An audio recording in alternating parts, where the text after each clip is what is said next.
Assalamualaikum warahmatullahi wabarakatuh. Jumpa kembali pada mata kuliah pengantar pengembangan aplikasi permainan. Oke, pada pertemuan ini kita akan membahas tentang unit 2 ya, yaitu tentang game Feed the Animals. Di sini kita akan belajar tentang basic gameplay.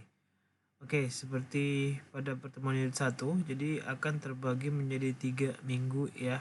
Jadi di pertemuan minggu ke-5, 6, 7 ya. Jadi kita akan membahas unit 2.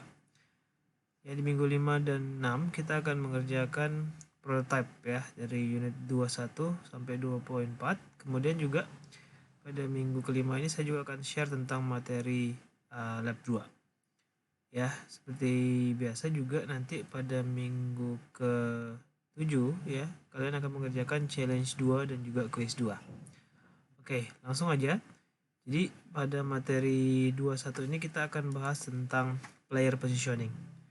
Ya, langsung aja di LMS kalian nanti sudah ada project 2 prototype. Kalian bisa klik, kemudian nanti akan ke download untuk prototype itu direct download ya. Jadi langsung aja buka Unity Hub, kemudian kita buat project baru, new. Seperti biasa gunakan Unity versi 2018.4 biar nggak masalah. Dan kemudian di sini buat project baru dengan nama prototype 2. Oke.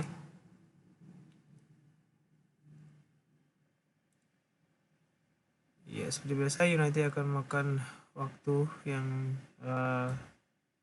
tergantung dari kecepatan komputer kita masing-masing ya. Bisa signifikan atau bisa cepat. Untung. Oke, sembari menunggu projectnya kebuat, dicek kalau sudah kalian download. Kemudian kebetulan sudah save di sini, challenge 2. Prototype 2. Direct download, kemudian dibuka, di situ ada prototype 2 starter files.unity package. Oke.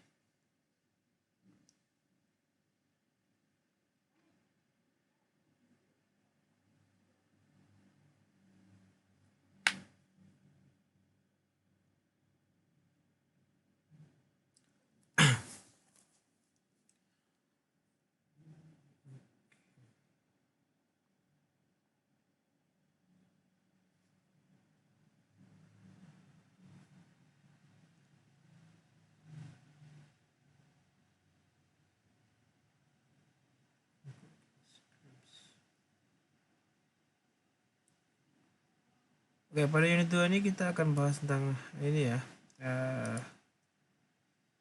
basic gameplay. Jadi nanti kita akan membuat dimana ada satu karakter, kemudian nanti ada banyak hewan yang kita taruh di dalam game kita, kemudian nanti kita bisa melemparkan dia makanan gitu ya.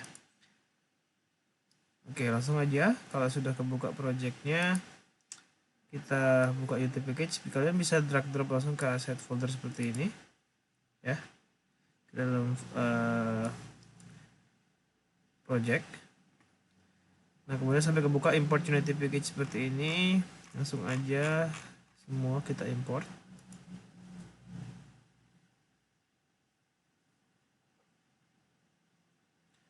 Oke, ini jumlah aset yang ada di prototype unit 2 ini lebih banyak daripada unit 1, jadi kemungkinan dia bakal lebih lama dalam processingnya. Tapi nggak apa, kita tunggu aja. Oke, kemudian kalau sudah ke download, cari di scene, kemudian cari prototype 2. Sampel scene bisa kalian delete sih sebenarnya, tapi nggak apa-apa kalau mau dibiarin juga, tapi biar enak saya buka prototype 2 dulu ya. Pastikan prototype 2 udah kebuka, kemudian sampel scene-nya kita delete. Oke, nah ini adalah tampilan dari game kita ya. Kelihatan di sini sebenarnya ini cuma plain biasa, flat gitu ya, tapi sudah ada materialnya. Kemudian kameranya top down dari atas menghadap ke bawah. Di sini projectionnya memang perspektif juga walaupun dari atas ke bawah untuk memberikan efek 3D-nya. Nah, di sini kalian bisa lihat ada ground, ada left border dan right border ya. Ground sendiri punya namanya material grass ya. Material grass ini menentukan istilahnya material atau kalau dibilang sih warna atau yang membuat si ground ini berwarna seperti ini adalah si material ini. Ini misalnya kalau teman-teman mau rubah, di sini ada concrete, grass, gravel, sama sand. Kita kalau mau rubah ini bisa aja saya drag drop ini sebentar ya. Jadi saya tinggal drag drop si concrete, grass, gravel, atau sand ini, pilih salah satu, drag drop ke dalam di hierarki ground, maka dia akan warnanya atau materialnya mengikuti perubahan yang sudah saya drag drop ke sini. Ya, jadi kalau misalnya membuat desain yang berbeda bisa menggunakan ini. Ya. Oke, mungkin biar sama dengan tutorial saya ikutin aja material grass. Nah, kemudian di sini ada human, ada food, dan ada animals. Jadi kita di sini kita diminta untuk menambahkan karakter kita. Ya. Ada human, ada food, dan ada animals. Jadi kita masukkan tiga karakter. Bisa pilih salah satu ya, bebas. Intinya semuanya ada animatornya. Di sini karakternya usahakan gunain dulu yang ada di dalam folder ini. Kalau kalian mau menggunakan karakter di luar, sebaiknya jangan dulu, karena di sini biar sesuai dengan tutorialnya. Misalnya kalian mau pakai simple farmer daughter back, bisa kita drag drop ke hierarki aja ya, biar nggak kemana-mana.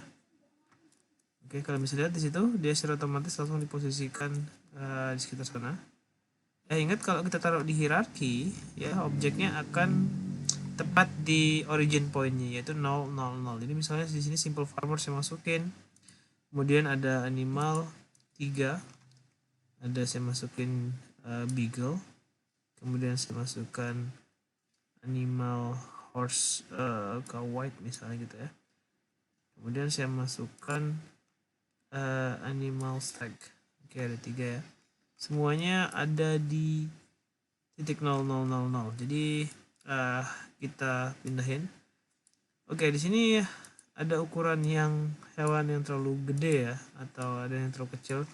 Di sini mungkin untuk ukuran anjingnya udah lumayan pas ya, tapi kalau mau kita gedein juga bisa, kita bisa scale aja. Kalau kita mau scale, kita pindah ke scale tool ya, shortcutnya R. Jadi di sini untuk akses tool-tool ini ada hand tool, move tool, rotate tool, scale tool, QWER ya. Jadi kalau kita mau rubah ukurannya, kita akses scale tool, kemudian pencet kotak yang di tengah, klik dan drag ya untuk melakukan proses scaling. Ya, tergantung yang ukuran kita inginkan ya. Di sini mungkin deer ini karena terlalu gede, saya kecilin aja. Scale-nya memang di sini 11 sih bilangnya. Jadi saya kecilin kira-kira seperti ini. Kemudian mungkin sapinya nggak apa-apa segede ini kali ya. Oke, udah seperti ini. Kita posisikan kira-kira semua hewannya menghadap ke kita ya. Akses move tool untuk memindahkannya. Ya, di sini saya pindahin satu-satu. Saya buat dia berjejer bertiga. Kemudian saya rotate semuanya biar hadap ke player saya. Saya akses rotate tool yaitu E. Kemudian saya bisa aja sih rotate di sumbu Z ya, sumbu Y. Ingat ya, sumbu Y itu atas. Jadi saya rotate di sumbu Y. Ingat yang warna hijau ini. Biar pas 180 derajat, sebenarnya bisa aja saya ketik 180 di sini. Ya. Tapi kalau mau berbeda juga bisa aja saya pilih sapinya, kemudian sambil tahan kontrol untuk nge-snapping. Ya, biar pas dia rotasinya sekitar itu. Tapi lebih simpel emang kita ketik aja di sembunyi 180 derajat. Oke, ada 3 hewan. Kemudian ada 1 karakter. Nah, sekarang kita masukkan juga si makanannya. From forest food. Oke, food saya masukin mungkin di sini karena di sini ada beberapa hewan yang herbivora ya, si sapi. kemudian si kijang, anjing mungkin omnivora ya, tapi nggak apa-apa, bebas saja saya masukin sandwich. Oke, di sini ada sandwich, saya F untuk fokus, sandwichnya boleh lah. Oke, kira-kira seperti ini. Untuk ukurannya ya cukup lah. Oke, jadi sekarang ini kira-kira setting awal untuk tampilan dari game kita ya. Oke, nah sekarang kita akan kontrol pergerakan si player. Player nanti bisa bergerak ke kiri dan ke kanan. Ya, jadi pertama-tama kita buat dulu folder baru ya. Jadi di sini kan sudah ada course library sama scene. Kemudian sekarang saya akan buat folder baru di bawah folder assets tepat. Jadi saya klik kanan di sini. Kemudian create folder dengan nama scripts. Oke, kemudian di sini saya klik kanan di folder scripts, create C# script dengan nama player controller. Oke. Nah, seperti biasa, karena namanya player controller, memang di sini tugasnya adalah untuk agar kita bisa kontrol si player ya. Jadi kita rubah aja nama simple farmer Dr. Black ini jadi player. Nah, terserah kalian nanti kalau kalian pakai aset yang berbeda, rubah aja namanya dulu biar kita nggak bingung. Kemudian di player ini saya drag drop si player controllernya ke dalam komponen ya, seperti pertemuan unit 1. Oke. Kita langsung double klik di situ, akan terbuka Unity, terbuka Visual Studio. Nah, karena kita ingin mengcapture pergerakan secara horizontal kiri dan kanan, maka hal yang pertama yang kita inginkan adalah menyimpan informasi tersebut ya. Biar nggak lupa saya cek dulu ya. Jadi get horizontal input ya, ingat bahwa untuk mendapatkan horizontal input kita tinggal ambil input.getAxis ya. Pertama kita simpan dulu dengan float ya. Kalau mau bisa memang pakai public ya, public float horizontal input seperti itu. Kemudian karena kita ingin dia dicek tiap frame ya, bisa jadi inputannya itu kan setiap saat ya. Jadi kita simpan horizontal input equal to input.getAxis horizontal. Oke, string ya, ingat parameternya seperti itu. Oke. Nah, sekarang kita ingin si posisinya ya, pergerakan si player kita ini mengikuti pergerakan mouse. Jadi kita akan merubah transform.translate-nya, transform.translate ya, mengikuti vector 3, new vector 3 ya. Sorry, kita nggak usah pakai vector new, pakai vector 3.right ya, vector 3.right karena dia bergerak ke kiri dan kanan. Kemudian kita kali dengan horizontal input dan kita kali dengan time dot delta time. Oke. Kemudian kita tambahkan satu variabel lagi dengan nama variabel speed ya. Oke, variabel speednya belum saya buat, jadi langsung aja di sini public float speed ya. Kita langsung aja kasih nilai 10f gitu. Oke, kita langsung coba aja gimana jadinya. Sekarang saya klik play. Oke, nah di sini sudah bisa bergerak ke kiri dan ke kanan ya. Tapi perhatikan di sini kalau saya kelewat layar saya juga tetap jalan terus gitu kelewat situ ya. Kalian lihat di sini juga si sapi, si kijang, si rusa dan si anjing punya animasi ya, animasi berjalan ya. Cuma di sini dia jalan di tempat tapi nggak masalah ya, karena animasi unit 21 ya, unit 2 bagian 1 maksud saya. Oke, jadi intinya sekarang kita perlu membuat aturan di mana kalau posisinya itu udah di batas, dia nggak bisa melewati batas tersebut ya. Untuk melakukan pengecekan ini kita tinggal pakai if else statement ya. Jadi kita buat suatu statement di mana dia hanya bisa bergerak di dalam if else. Oke. Nah, langsung aja kita jadinya buat kondisi tersebut di dalam update juga. If transform.position lebih kurang dari minus 10 ya. Oke. Nah, transform.position ini ingat ya, ada tiga sumbu ya. Posisi itu kan ada X, Y, dan Z. Nah, yang kita ingin cek adalah posisi kiri dan kanan, yaitu sumbu X. Jadi transform.position.x. Oke, ya tadi kan error ya, karena memang kita masih mengakses position sebagai objek ya, belum variabel X-nya dari si position. Nah, kemudian kalau dia kurang dari 10, maka transform.position-nya saya tetap aja sama dengan new factor 3 ya, minus 10, transform.position Y transform.position.z. Oke. Ya, jadi intinya adalah kalau si karakter ini posisi X-nya kurang dari minus 10, maka kita paksa posisinya itu tepat di minus 10. Oke, kita coba play sekarang. Saya save dulu. Oke, sekarang saya play. Kalau saya bawa ke kiri, nah, oke. Kalian lihat di sini, ya, 10-nya itu cuma sampai situ.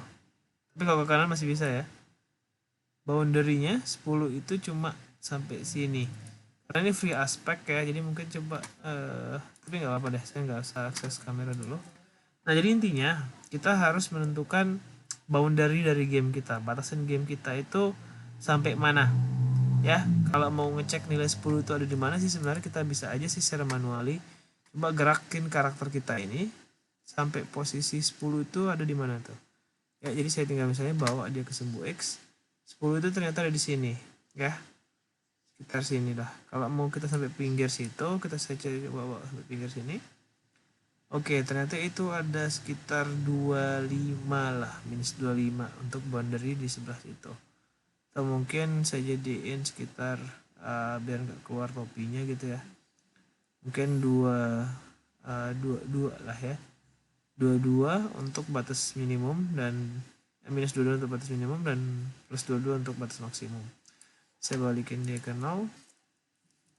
Oke, jadi kalau dia minus 22, maka kita paksa posisinya ada di 22. Jadi dia nggak bakal kurang dari minus 22 posisi X ini. Saya klik play lagi, kemudian sekarang saya bawa ke kiri, maka dia akan mentok ke situ. Kita nggak bisa keluar dari boundary-nya. Oke, untuk melakukan hal yang sama dengan sumbu yang sebaliknya, kita bisa rubah lagi. Tapi di sini kita buat lebih rapi dulu ya.